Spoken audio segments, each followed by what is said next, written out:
Diary of a Wimpy Kid, Dog Days, by Jeff Kinney. So last week, I read and reviewed on this channel the original Diary of a Wimpy Kid, which I got from my school library, and really enjoyed it. I thought it was really funny. And I don't know if you remember, but I think towards the end of that video, I noted that there were a lot of books in the Diary of a Wimpy Kid series, and I said my library has several of them. But I said I might just hold off before I go back because, something like this can be funny in small doses, but if you read too much of it at once, you can spoil the fun of it, and I don't want to do that. But then, we have a long holiday weekend here in Vietnam, 4-day holiday weekend, and I thought it might be good to have some extra reading material around, particularly light and fun reading material.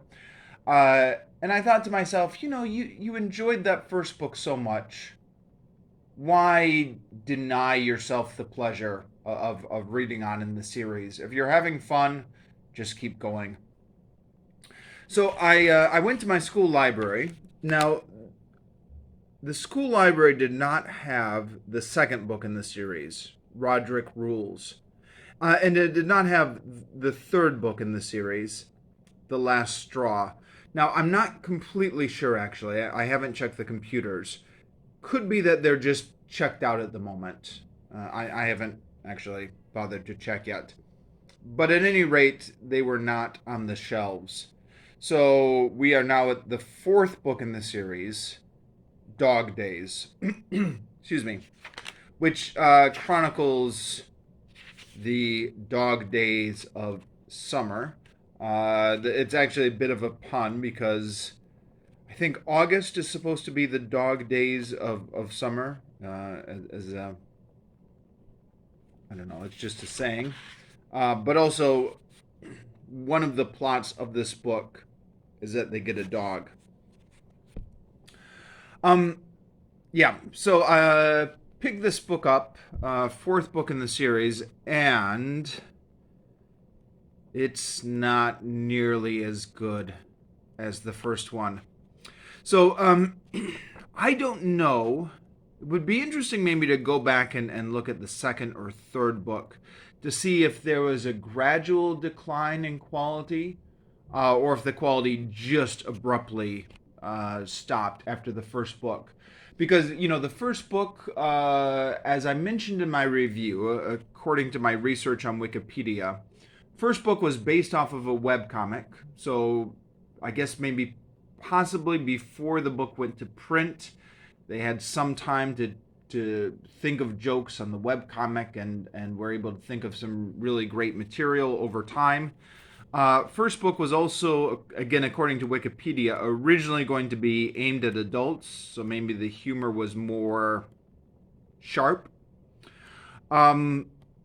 So that it could possibly be, you know what they say of musicians, right? That the first album is where they put all their best songs, and then the second album they have no idea how to follow it up.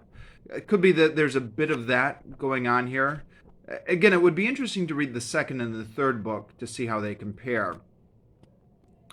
But yeah, by the time we get to this book, the fourth book in the series, you get the sense that the author is running out of ideas because a number of things that were in the first book are being repeated here. So, for example, the first book, major theme was the friendship between the main character and his best friend. What was the name? Rowley, I think. And then they have a fight, and then they have to, a big plot point is them becoming friends again. Same thing in this book. They even recycle the part where he's having a fight with Rowley. He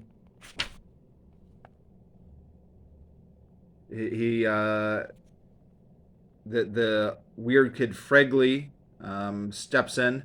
I think in the first book, the kid had arranged the sleepover, and in this case, it's a play date his mother set up.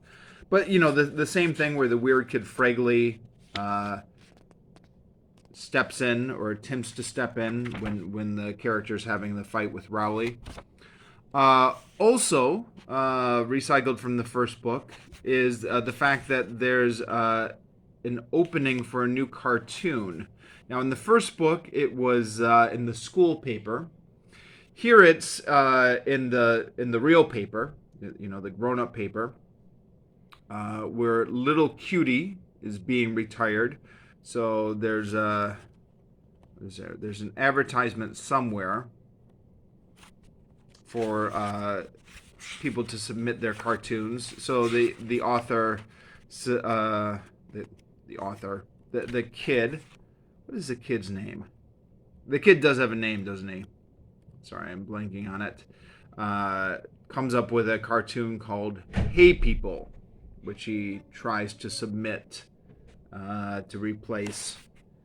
So yeah, the talking, the thing that there was a bad cartoon that was being retired, and then a contest to replace it is also recycled from the first book. So,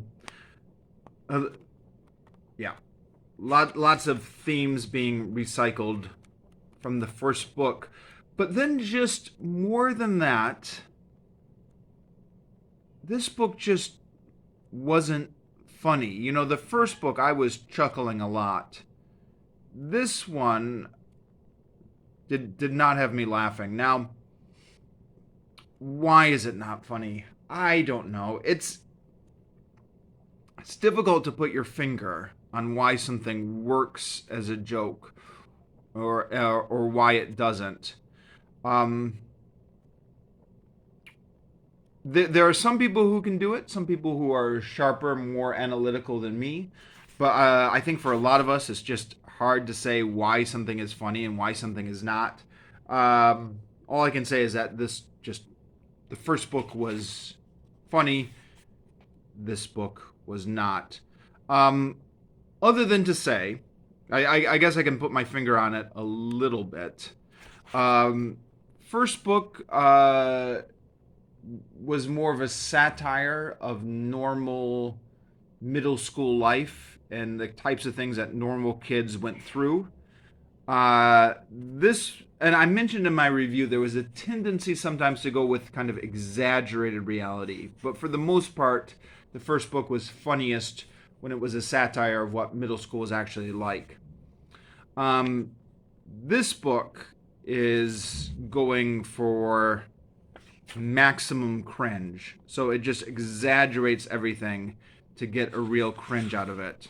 So, for example, the kid, whose name I forget, gets it into his head that Heather Hills, the high school sister of the cutest girl in class, Holly Hills, is going to become his girlfriend because she's working as a lifeguard at the swimming pool. And he decides to go to that swimming pool and just sit under her chair and then talk to her or help her to do her job. Whenever Heather's shift ended, I'd follow her to her next station. Every fourth time I'd end up in front of where my mom was sitting. And let me tell you, it's not easy to be smooth when your mom is sitting 5 feet away. So just really trying to ramp up the cringe. And then at one point he even gets his idea for his mother to take a picture. And again, there's no...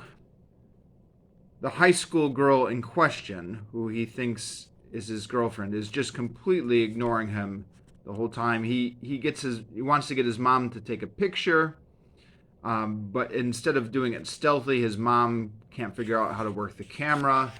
Then his mom gets a phone call and just chats on the phone for 5 minutes while he's just standing awkwardly there. Um, so, the, no kid would actually do this, especially not this kid who in the first book, we got the sense that he was much more self-conscious about putting himself out in these embarrassing situations. But here, we're just trying to get humor out of the cringe factor, so we're just trying to up the cringe factor as much as possible. Similarly, when they go out on the he gets himself invited on a family vacation with his friend Rowley's family, and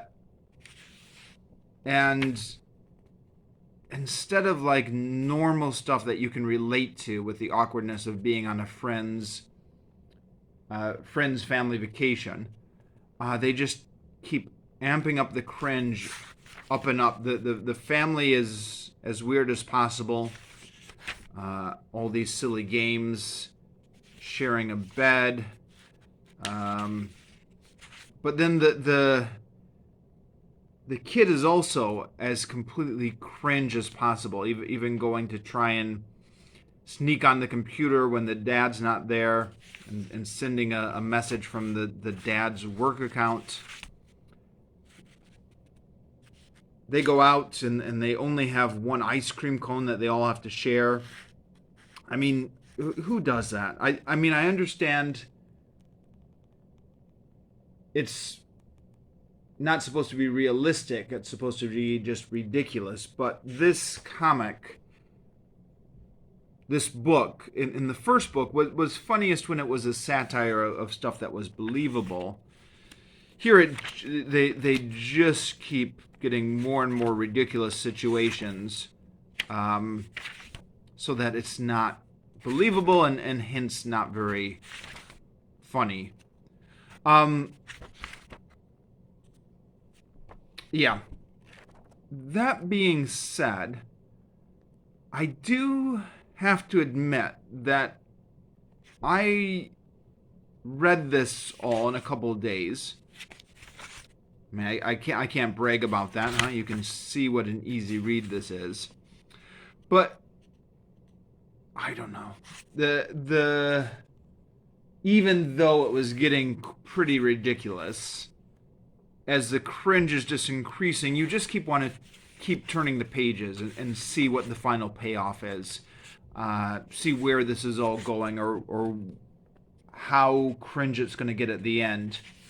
And so, in that sense, it does keep you turning the pages. That and the comics and the fact that it's written in a easy to read style that does kind of hook you in.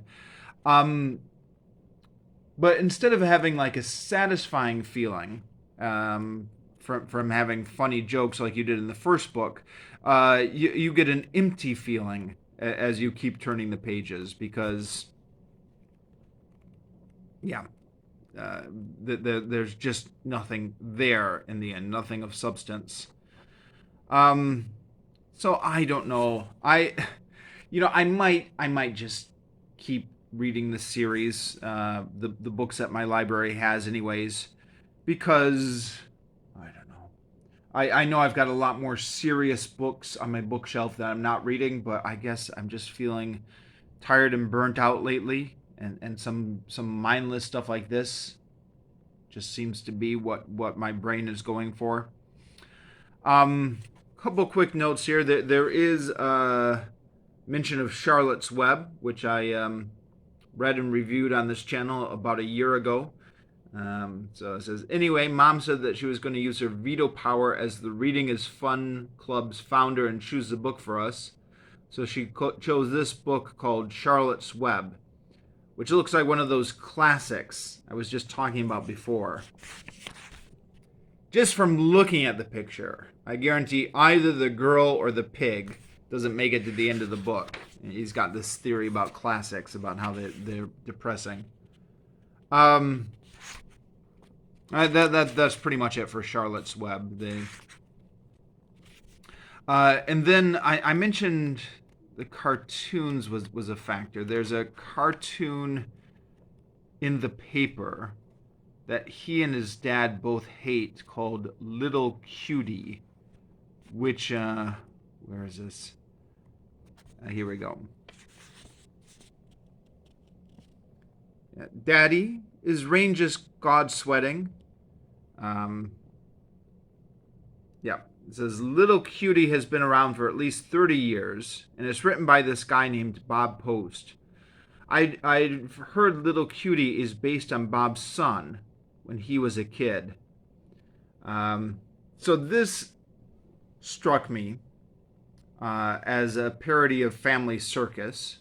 I probably don't get any points for realizing that. I guess it's pretty obvious. I went to Wikipedia afterwards, and Wikipedia confirmed that yes, this is what they're parodying. Um, I've been, I say this every review, but with apologies, I've been living abroad for the past 20 years, so I'm out of touch. Is Family Circus still in the newspapers nowadays? I mean, I remember Family Circus in the papers when I was growing up in the 80s and 90s. I confess that as a kid in the 80s, I actually didn't have a problem with it. In fact, I think I even got a couple Family Circus books, books that were collection of the comic. Um, but somewhere in the 90s, I began to realize that that strip, sorry, it wasn't a strip, that cartoon was just ridiculously unfunny. Like it was hard to imagine anybody got paid for it. I think to be fair, I think it did decline in quality over the years, as is kind of alleged in here. But now I guess that Little Cutie is all grown up. His dad's having trouble coming up with new material. I mean, I think it was kind of funny at one time, but it just got to this point where it was just ridiculous. But it still ran in all the papers, because yeah, I don't know, because it was such a recognizable name at that point.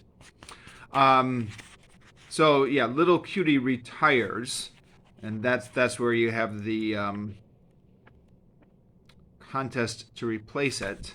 But then it gets continued by the original cartoonist's son, which is exactly what happened with Family Circus. So I didn't in this comic, the kid and his dad bond over their shared hatred of Little Cutie. Family Circus never bothered me to the point that I hated it, but I definitely see where they're coming from. I used to wonder how anyone would ever get paid for that comic. I'm just looking at the timestamp on this video. I've been rambling for almost 20 minutes over a book where there's really not that much to say, huh? Just it's not that funny. He's repeating ideas from the first book. What else do you really need to say? Well, that's me. I tend to be long-winded when I'm not scripted. But yeah, really, the summation is it's not that funny. And he's repeating ideas from the first book.